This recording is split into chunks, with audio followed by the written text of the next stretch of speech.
নমস্কার দর্শক বন্ধুরা, রেপ স্পোর্টস বাংলা আপনাদের সবাইকে স্বাগত। আমি দেবাশিস এবং আমার সঙ্গে এই মুহূর্তে আমার সঙ্গে আছে আমার সিনিয়র কলিগ শ্রমিক চক্রবর্তী। আমরা দুজনেই এই মুহূর্তে ইডেন গার্ডেন্সের ঠিক বাইরে এবং কিছুক্ষণ আগেই চেন্নাই সুপার কিংস তাদের অনুশীলন শেষ করলো এবং আপনারা সবাই জানেন যে আগামী 7 তারিখে এই ইডেন গার্ডেন্সে অত্যন্ত গুরুত্বপূর্ণ ম্যাচে কলকাতা নাইট রাইডার্স মুখোমুখি হবে চেন্নাই সুপার কিংসের।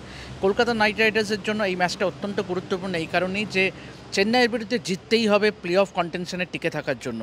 তবে আজকে ধোনি ভক্তরা কিছুটা হতাশ, কেননা আজকে চেন্নাই দলের অনুশীলনে কিন্তু হাজির ছিলেন না মহেন্দ্র সিং ধোনি, যেমনই ছিলেন না রবীন্দ্র জাদেজা এবং নূর আহমেদরা। তো আমরা চেন্নাই দলের অনুশীলনে কি হলো এবং কেকেআরের কীরকম সম্ভাবনা সেই সব নিয়েই আলোচনা করব, বিশদে আলোচনা করব শ্রমিকদের সঙ্গে। শ্রমিকদা, প্রথমেই তোমার কাছে আসবো যে মহেন্দ্র সিং ধোনি অবশ্যই গত কয়েকটা ম্যাচ ধরেই কিন্তু মহেন্দ্র সিং ধোনির ভূমিকা নিয়ে কথা উঠছে এবং সমালোচিতও হচ্ছেন, এবং ধোনি যে রোল মডেল, যে ব্র্যান্ড, কার্যত তার উপরে কিন্তু সুবিচার করছে না।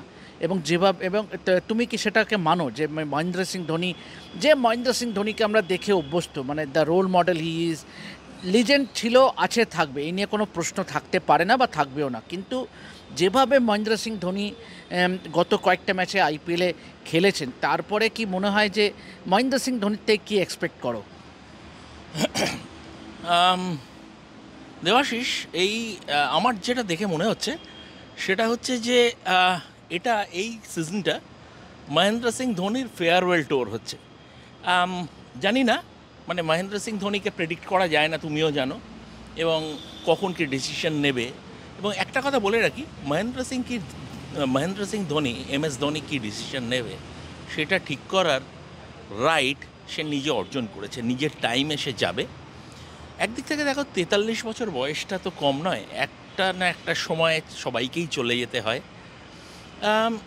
তবে আমার একটা রিপোর্টার্স হাঞ্চ বলতে পারো, মহেন্দ্র সিং ধোনিকে যদি ব্যাটসম্যান হিসেবে দেখো, 43 বছর বয়সে তুমি 30 বছরের মহেন্দ্র সিং ধোনিকে তো ব্যাটসম্যান হিসেবে পাবে না, সেটা সম্ভব নয়।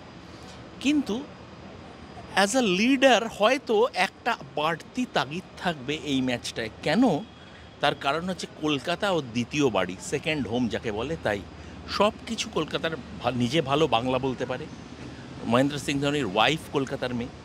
আচ্ছা, কলকাতা থেকেই ওর উত্থান বলতে গেলে না, মানে খড়গপুরের আমি পার্টটাই যাচ্ছি না, বেঙ্গলের প্রাক্তন ব্যাটসম্যান প্রকাশ পোদ্দার, জগমোহন ডালমিয়া TRDOর যে স্কিমটা করেছিলেন, তখন তো এই IPL-এ স্কাউটিং ছিল না, তখন ওই TRDOতে প্রকাশ পোদ্দার ওই ট্যালেন্টটাকে আনার্ট করে এবং সেই প্রকাশ পোদ্দারের হাত ধরে মহেন্দ্র সিং ধোনিকে ন্যাশনাল রেকর্ডিংয়ে আসা, প্রণব রায় সেই সময়ে জাতীয় দলের সিলেক্টর। তো সব মিলিয়ে কলকাতার সঙ্গে একটা মানে খুব ডিপ রুটেড কানেকশান আছে মহেন্দ্র সিং ধোনির। শুধু তাই না, এই ধরো ইডেন গার্ডেন্সের পিচ কিউরেটার সুজন মুখার্জি, তার সঙ্গে মানে বড় ভাই ছোট ভাইয়ের মতো সম্পর্ক। তো ছোট মানে মহেন্দ্র সিং ধোনির উঠতি বয়স থেকে সুজনদা মহেন্দ্র সিং ধোনিকে দেখছে। তো সেদিক থেকে আমার মনে হয় ধোনির একটা বাড়তি তাগিদ থাকতে পারে যে আমার যদি এটা কলকাতা ইডেন গার্ডেন্সে তার শেষ ম্যাচ হয়, যদি, আমরা জানি না এখনও, কিন্তু সেই তাগিদটা থাকবে যে আমি ইডেন গার্ডেন্স থেকে মানে will go on a high যাকে বলে সেইটা। এবং আমরা একই সঙ্গে জানি যে টিমের হারানোর কিছু নেই তারা কতটা ডেঞ্জারাস হতে পারে। রোববারই আমরা দেখেছি যে রাজস্থান রয়্যালস প্রায় হারিয়েই দিচ্ছিল KKRকে, খুব মানে কান ঘেঁষে KKR ওই ম্যাচটায় বেরিয়ে গেছে। তুমি আমি আজকে যখন মাঠে আসছি তখন বেশ মানে 6টা থেকে তো চেন্নাই সুপার কিংস প্র্যাকটিস করছে, আমরা আসছি ধরো 4টে 4:30, তখনই কিন্তু মাঠের বাইরে বেশ লোকের সমাগম। সবাই আশা করেছিল ধোনি আসবে, তো ধোনি আসেনি।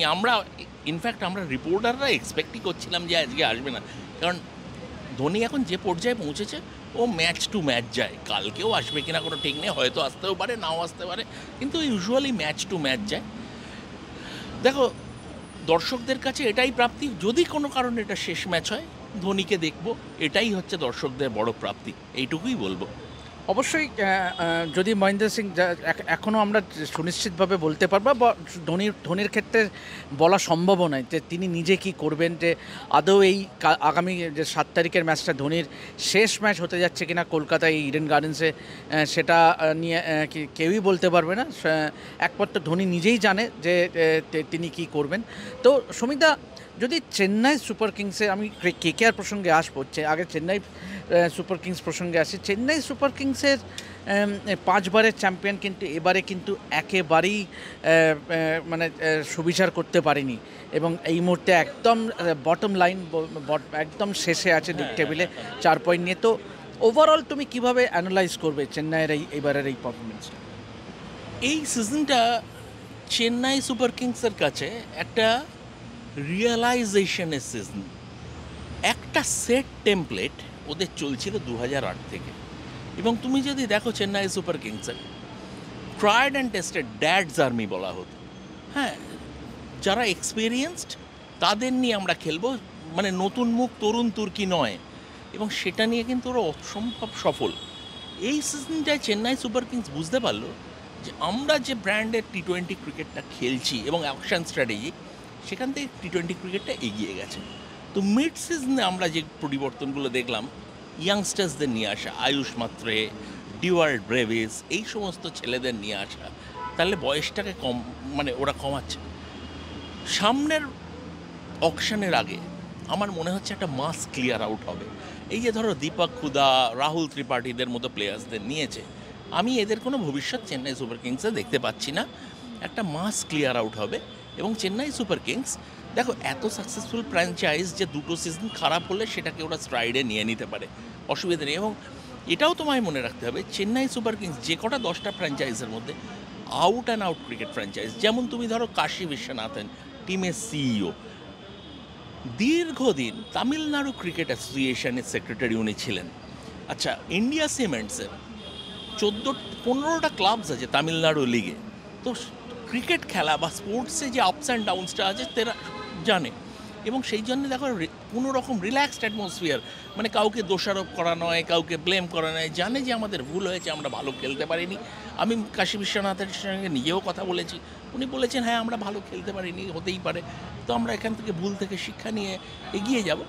তো চেন্নাই সুপার কিংস এই সিজনটা খারাপ হয়েছে, অনেক বড় বড় টিমের সিজনটা খারাপ হয়। তুমি যদি ফুটবলে যাও, ম্যানচেস্টার ইউনাইটেড লিগ টেবলে 14 নম্বরে আছে, তো তাই বলে তো ম্যানচেস্টার ইউনাইটেড যে স্ট্যাচার সেটা কমে যায়নি। ঠিক সেরকমই আইপিএলে চেন্নাই সুপার কিংসের যে স্ট্যাচার সেটা থাকবে। ওরা এটার থেকে শিক্ষা নেবে, নেক্সট এতে অকশনে স্ট্র্যাটেজিটাকে পরিবর্তন করে ওরা ফিরে আসবে বলে আমার দৃঢ় বিশ্বাস। অবশ্যই উইকেট নিয়ে প্রসঙ্গে যদি আমরা আসি, যে আজকে দেখা গেল কি যখন চেন্নাই সুপার কিংস দলটা যখন ইডেনে প্রবেশ করলো এবং সেই সময় দেখা যায় বেশ কিছু প্লেয়ার যেমন রচিন রবীন্দ্র সহ বেশ কিছু প্লেয়ার কিন্তু উইকেট দেখতে গেছিলো, এবং সেই সময় কাশী বিশ্বনাথন, শ্রমিকদা যেটা বললো, চেন্নাই সুপার কিংসের সিইও কাশী বিশ্বনাথনও ছিল, এবং দীর্ঘক্ষণ তিনি সুজন মুখোপাধ্যায়ের সঙ্গে কথা বলেন। সুজন মুখোপাধ্যায়কে তিনি স্নেহের হাতও দেন, তার পিঠ চাপড়ে দেন, এবং তার প্রায় 15-20 মিনিট কথা বলতে দেখা যায়। এবং সেই সময় কিন্তু উইকেটে তখন লাইট রোলার চালানো হচ্ছিল।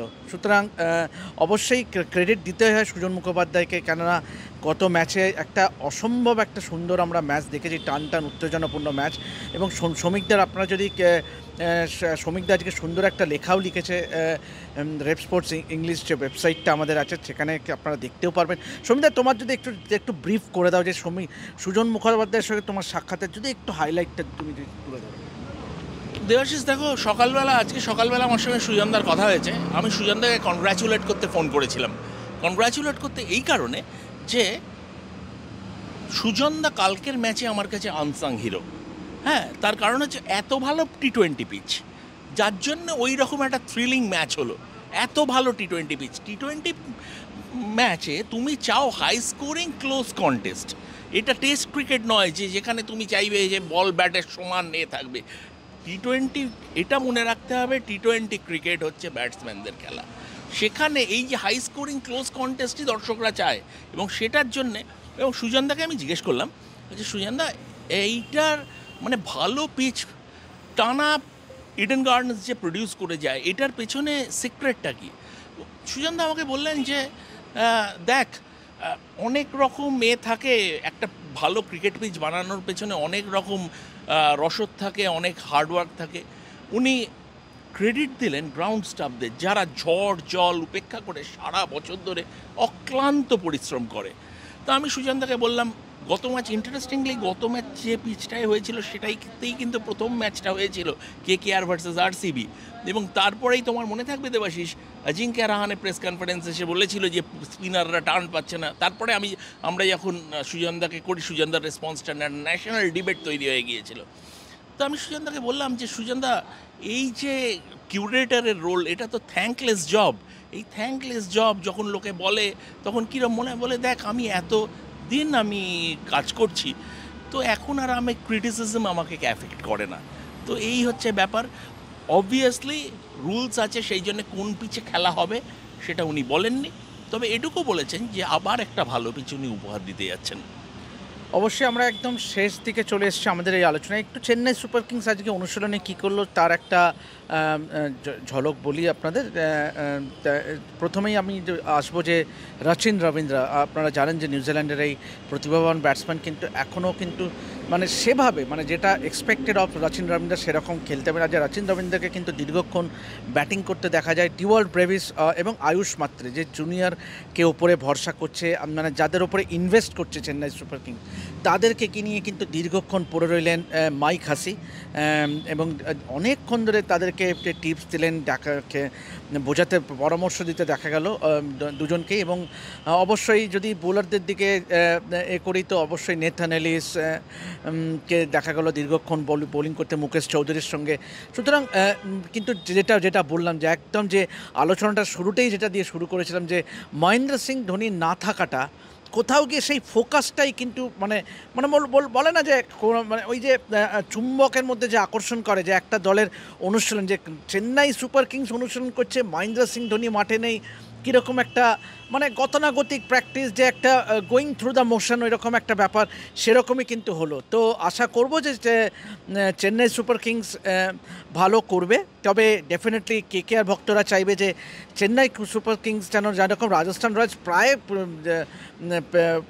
প্লেয়িং দ্য স্পয়েল স্পোর্ট হয়ে গেছিলো, মানে একদম পুরো, কিন্তু আশা করবো যে KKR কিন্তু এই জয়ের ধারাটা অব্যাহত রাখবে।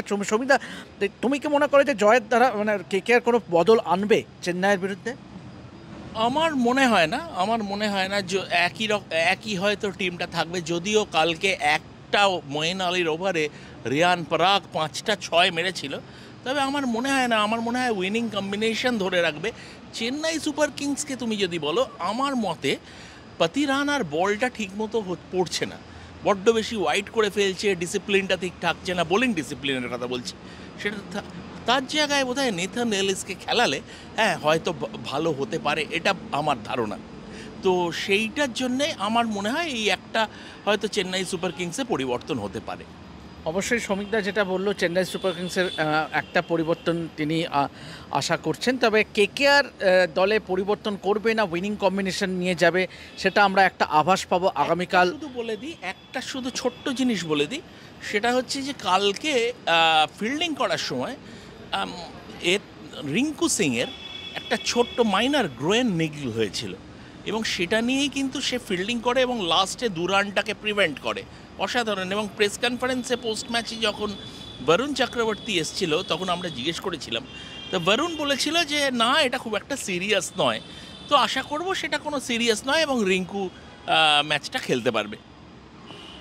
অবশ্যই আশা করব যে আমরা রিঙ্কু সিং ম্যাচটা খেলতে পারবে। তো এখন এই পর্যন্তই, এভাবেই দেখতে থাকুন রেপ স্পোর্টস বাংলা, এবং অবশ্যই আপনাদের সবাইকে শুভেচ্ছা যে আপনাদের সাপোর্টের জন্য আজকে আমরা রেপ স্পোর্টস বাংলা 20,000 সাবস্ক্রাইবারে আমরা টাচ করেছি, এবং এভাবেই আমাদের সাপোর্ট করতে থাকুন, এবং যাবতীয় IPL জুড়ে যাবতীয় ক্রিকেটের আপডেটের জন্য চোখ রাখুন আমাদের এই চ্যানেলটিতে, এবং অবশ্যই ফুটবলের আপডেট তো থাকবেই। এখন এ পর্যন্তই, আমি দেবাশিস এবং আমার সঙ্গে সমীর চক্রবর্তী আমরা সাইন অফ করছি ইডেন গার্ডেন্স থেকে। দেখতে থাকুন রেপ স্পোর্টস বাংলা।